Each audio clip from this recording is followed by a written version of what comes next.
Welcome to our channel. Today we how to configure e-file providers for business returns with IRS requirements, full guide step by step clearly. To configure e-file providers for business returns with IRS requirements, begin by gathering all necessary documentation. Ensure that you have your employer identification number ready for the e-filing process. Next, visit the IRS website to access the e-file for business page. Review the list of approved e-file providers available for business returns.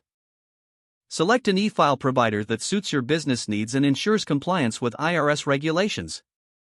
Create an account with your chosen e-file provider, if this is a requirement. Input your business information, including your legal business name and address. Verify that your information matches what the IRS has on file for your business. Upload any necessary financial documents required by the e-filing software. Follow the prompts to complete the e-filing configuration process provided by the software. Be sure to include any additional forms specific to your business type, such as Forms 1120 for corporations or 1065 for partnerships. Double-check that all entries are accurate and complete before submission. Submit the return electronically through the e-file provider's platform. After submission, keep a copy of the confirmation for your records. Check your email or the provider's dashboard for confirmation from the IRS that your return has been accepted. If there are any errors, follow the instructions from your e-file provider for rectifying them.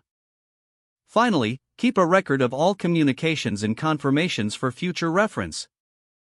If the page does not load, refresh the browser or try again in a private or incognito window.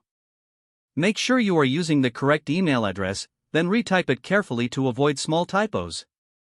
If your password is not accepted, use the reset option and create a new strong password you can remember.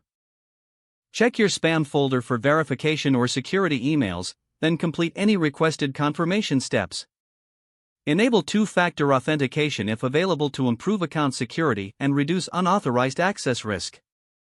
After signing in, review your profile details so your contact information and settings are accurate and current.